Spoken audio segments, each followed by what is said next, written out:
Hello everybody, and I hope you're having a fantastic day. And in this video I'm coming back at you with another spawn vid, and this time we're going to be talking about the step up spawn that just came out, featuring the god of all sweets, Loki. Well, I'm not even sure what the VT part stands for, I'm sorry. And then we got the right rabbit of love, Tequila. Okay, so right here we pretty much got a automatic Cupid shooter. I think I said that right, Cupid shooter. And then we got a Lord of all sweets and everything sour. Not really, I think sour is his arch nemesis. But anyways, moving on from there, what I'm actually going to be talking about first is I'm going to be talking about the monsters first, and then I'm actually going to be talking about the spawn around it and surrounding it. Okay, so right here, let's talk about the god of sweets and everything, not sour, but Loki right here. Okay, so with an ability power of 260, he damages one time. That right there is damage. It's not good damage. It's not decent damage. It's not astounding. It's just damage. It does damage. That's all I can really say about it. It's not exactly the best damage ever. In fact, it's not good damage, to be fairly honest. But it does damage, and that's really all I can say with this monster. But damage is the only thing that makes the monster good, and actually this monster is very good if you actually take a better look at it. Besides the ability power boosted by 10 for each increase in skill level, it applies Awakening Standby Mode, and pretty much all monsters apply Awakening Standby Mode. Any monster that casts Awakening, right? I'm pretty sure every monster that casts Awakening, if not everyone except for one besides this one, cast Awakening Standby Mode. Even Aquarius casts Awakening Standby Mode, but the difference between this monster and Aquarius versus all the other ones that cast Awakening Standby Mode is Awakening Standby Mode is almost guaranteed to be, I think it is. Every monster that casts has Awakening Standby Mode, low-key, for 60 seconds. So pretty much, Awakening activates when the HP drops below 60%. And this one does it for all allies, so Awakening is not applied to yourself, it's going to be applied to all allies. This right here also has a dermant of 40%. It damages all allies for 40% of their current HP. This right here, I don't see as a dermant whatsoever. You might see this as a dermant. AT may say this is a dermant, but this right here is not actually a dermant. This is actually a beneficial effect, because right here, it does the same thing Aquarius does. With the Awakening Standby Mode and then the dermant combo right after it, you are guaranteed Awakening. You are legitimately guaranteed Awakening, because 100% minus 40% equals 60%, so you're left with 60% HP. Even if you're at full health, you're left with 60% HP. So this right here is going to help Awakening Mode activate. Awakening Standby Mode is not going to be Awakening Standby Mode. It's going to be Awakening guaranteed if you use this monster.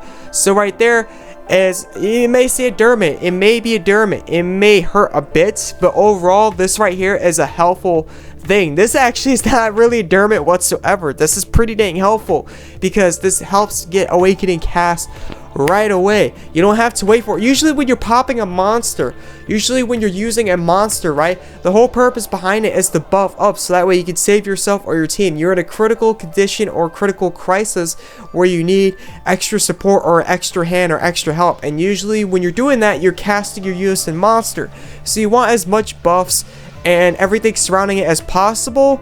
And with Awakening Standby Mode, I wouldn't say it's gonna be not helpful, but honestly, having it cast right away would probably be for the better, because Awakening is one of those buffs that really do help. It's not the greatest buff in the game, but it's definitely a great buff to have. And with this monster, this is the only monster besides Aquarius, I believe, that can cast Awakening right away thanks to his dermant. So all monsters cast Awakening Standby Mode, but with Aquarius and this monster, they guarantee to lower your HP to 60% at least, so that way you are guaranteed a Awakening. So you're guaranteed Awakening as soon as you cast this monster. Once you cast this monster, unless you have something that removes debuffs or status alignments, or like you have a field buff that doesn't allow you to buff, you are guaranteed Awakening as soon as you cast this monster thanks to the extra dermant. So right there, that's beautiful. That's why I like this monster. That's one of the reasons this monster is great. On top of it, this right here, if you remember when Noah was out, Noah had this field buff that increases the ability power of critical damage by a full 50. Now this is only for yourself, because this was like a Aurora buff. It's like one of those surrounding Aurora buffs and whatever. but it did have some other side beneficial or side factors with Noah, but that right there was one of the main factors that made Noah so OP. And with Loki, it kind of gets destroyed because Loki, on top of like activating Awakening right away, it increases the ability power of critical hit damage of all allies by 40 for 60 seconds. So it may be 10 less than Noah because Noah does 50 and Loki does 40, but this 40 ability power buff when you're doing critical damage extra, it's going to be extra. So this is a full 90. When you're doing critical damage, it's going to be 90. It's not going to be 100 instead, but it's going to be 90 instead. So it is 10 critical hit.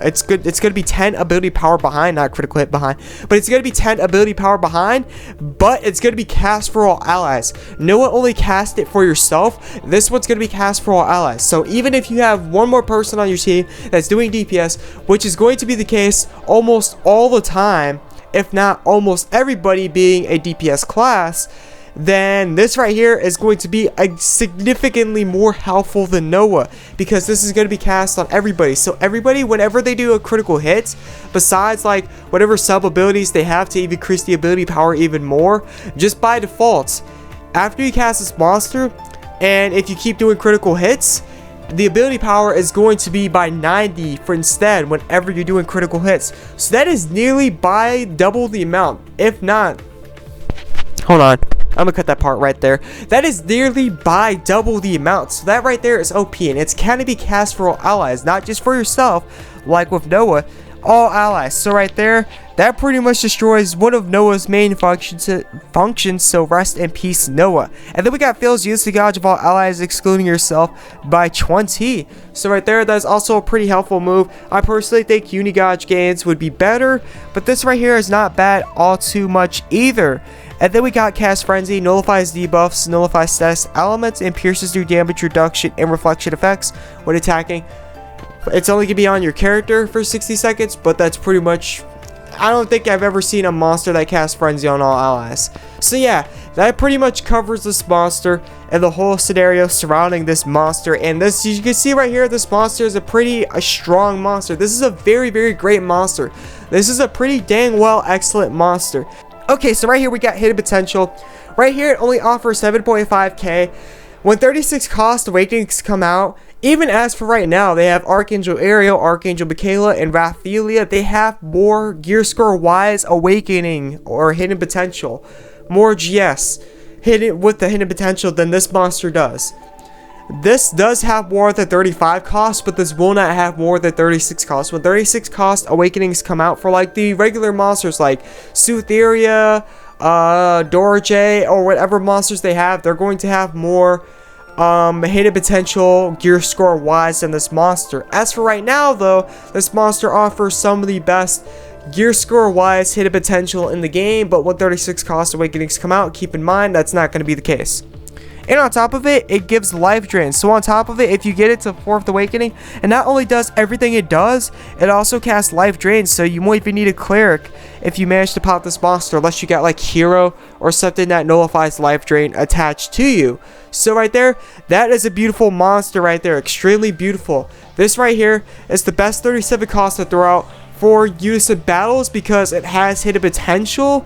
Now, this may not give a lot gear score wise, but this will be helpful battle score wise. And on top of it, with the abilities it has, this right here is the extremely strong and OP monster. Seriously, this is a pretty dang, I wouldn't say this is like going to be top tier, but this is definitely going to be up there, at least I could say. I can't really say awfully too much whether this is going to be top tier or just up there until I try it, but this right here is a pretty dang OP, strong, and excellent monster. So yeah, that pretty much covers the God of all sweets, Loki. Okay, so moving on from there, we got the Right Rabbit of Love, Tequila. Pretty much an automatic shooter, automatic Koopa shooter. Koopa always used an arrow. Tequila said, screw it, I don't need an arrow. I got guns. I'm sick of these stupid arrows. I'm sick of having to load these arrows up and shoot them. Instead of just gonna give you some guns and pow, pow, pow. So anyways, moving on from there, we got Tequila right here. Tequila pretty much almost does the exact same thing that the other Tequila does, that's 34 cost. The only difference between them both is, as you can see right here, I'll show you in a second, this one increases attack and magic attack ability power taken by all enemies for 40 for 60 seconds, It also increases the action speed of all enemy NPCs by 20 for 40 seconds. This is a dermot right here. So that pretty much means any for player versus enemy, monsters you will be fighting will be doing attacking a little more frequently, if not a lot more frequently. And then it casts Blessing instead of Frenzy. As you can see right here, that right there is the main difference. They also increase cost recovery speed and gives you it recovers cost, cast elevation. This one right here has got Frenzy instead, and this one actually does more damage than the actual 37 cost Tequila up here. This one only does 110. The other Tequila actually does 130. This is not bad ability power right here. In fact, with 37 costs get Awakening, this is going to be a very far-fetched deal, because 37 costs are probably not going to get Awakening for a long time. But when they do, you can expect to see the success value by 75 to be increased by 100. I'm not 100% sure, but that's what I highly believe, and that's what I truly think it's going to go to, if not. So right here, this is definitely not bad damage at all. The only issue is it's going to miss a decent amount because it has a success value of 75. Over here, it does an ability power of 110 20 times. 10 times for magic and 10 times for physical is star damage. But yeah, it has a success value 75 on top of it, so that right there is a bit iffy. And then it increases the like, I personally, like, I'm not too much on the dermot. The dermot is not all too bad.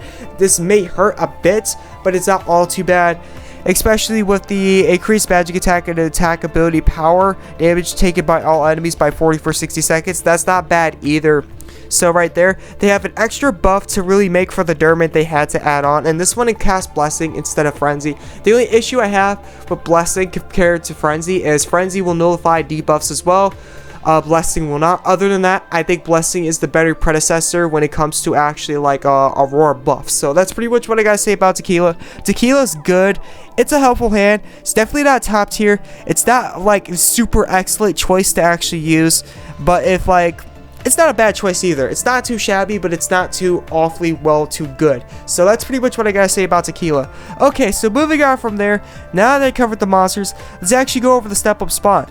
With the first step up, you are guaranteed either droplets of ether, awakening, or pieces. Now I wish this was going to be a 50-50 shot, because if you don't know already, they're probably only going to give higher rates for the droplets of ether. Awakening orbs are going to be a lot harder to obtain, and have always been, so they're going to give lower rates on the awakening orbs. I wish it was a 50-50 shot instead. That would make for a fair step up spawn if it was literally a 50-50 shot, but unfortunately it's not going to be a 50-50 shot. It's actually probably going to be a lot more ethers than awakening orb pieces ever will be. So I mean, they do offer it guaranteed, at least one of them, and both of them are going to be helpful either way, so that's the positive side, I guess you could say. But sadly, it's not going to be a 50-50 shot. If it was a 50-50 shot, I think this would be a lot more of a chill and awesome spawn. Seriously, I wish they start doing that when it comes to ether and awakening orbs, when they like in the treasure spawn, and this spawn right here, if they don't have it at a 50-50 shot. Okay, so for the second step up right here, the second step up is even worse, because they guarantee one select gear piece. Now you might be wondering what they do, what they guarantee. They guarantee anything from the 36 cost recent, like Anna, Dora, Cytheria, Wolfenheimsel, Guinevere, all those 36 cost monsters, all the way down to 30 cost armors and weapons.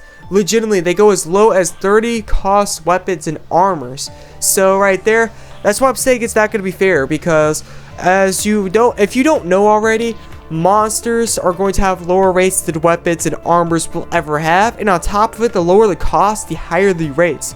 So unless it's going to be bugged like the SSR feature gear piece, which it probably will not be, you are going to probably be getting a lot of extra. I guess it's good for elements, but it's going to be extra 31, 32, 30 cost fodder, weapons, and armors, and maybe occasionally you might get a 32 cost monster. They do have some of the free-to-plays like Gigantes and TYR in there as well, so you're probably going to grab those as well, but the rates for the 36 cost or any actual like feature gear is probably going to be dead, if not impossible, near impossible to get. It's possible to get, but I wouldn't say it's going to happen awfully too much. Very likely you're just going to get fodder at the very end of the day when it comes to the second step up. So that pretty much right there covers the second step up.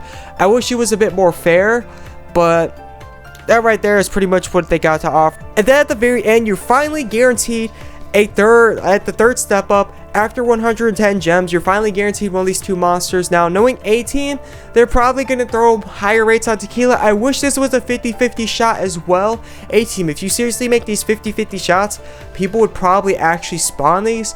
When we first come in this game, when we first see these spawns, we expect them to have like the regular rates you would expect out of like what we get from gaming experience from the past. Like all the games we play in the past, we expect similar rates, if not near the same.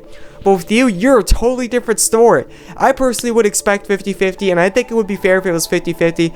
But like as we talked about these monsters and knowing A-Team, since we talked about how Loki is going to be the better predecessor out of almost all the 37 costs so far, thanks to his, not just his abilities being super strong, but he has Awakening, right? And with the Awakening, he's going to give the most battle score when it comes to use in battles. He's going to get the most battle score out of every other 37 cost monster because he has Awakenings. He's going to probably be the one with the lower rates because he has all that. Tequila's probably going to be the one that's popping out the most. You're probably not going to be seeing Loki a lot as a result or end result from the step up spawn, sadly. So keep that in mind when you're doing this. It's probably a Loki trap. In fact, I'm almost certain it is. I'm not 100% sure. Again, I can't make sure. It's A-Team. Sometimes they do slip up. Sometimes they do screw up. But knowing them, they're going to want as much gems as possible, and they're going to try to drain you giants just so you can get Loki. And I don't think that's fair. I think it should be a 50-50 shot. If it was a 50-50 shot, you would see a lot more people gem spawning. If you're watching this, seriously, you would see a lot more people gem spawning if you actually like made it clear that it's a 50-50 shot for either one of them. So yeah, that's pretty much what I gotta say about this one. And to review over what I said, would I find this spawn worth it? It's going to be a bit iffy. If you're not interested in iffiness, if you don't want to take the shot, which I really don't recommend all too much unless you're legitimately behind. Like if you don't have a 36 cost monster for your guild and you're trying to, if your guild's trying to get stronger, right? This is definitely the spawn for you. All hands down, you're not going to lose because you're getting a 37 cost monster. So if you don't have a 36 cost monster, this is definitely going to help with your guild and its overall battle score when you're fighting Unison battles. Or maybe you need a second high cost, like 36 or 37 cost monster. Maybe you need a second one. This also is going to help with that as well, battle score wise. So that way you're getting more battle score and you're winning a lot more Unison battles. So that way you could actually go to the Guild Crystal Assault instead of the enemy team. So right there, you're not going to lose. But keep in mind, if you're spawning for Loki, the chances of getting it are probably going to be lower. So keep that in mind when you're actually trying to spawn for Loki, that you're going to be dealing with possibly a lot of rates and you might be wasting a decent amount of gems, if not all your gems, especially if you're free to play.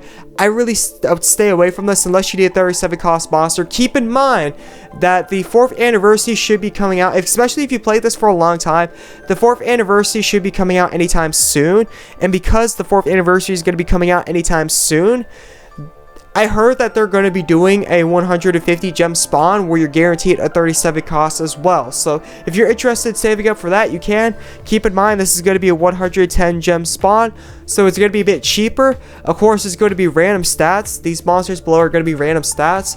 But for 110 gems, that's not a bad deal, especially if you need a 37 cost for battle score. Thank you for tuning in. Thank you for watching, and I hope this helped out. This is the AzureWrath, and I'll catch you in the next video. I'm out. Peace.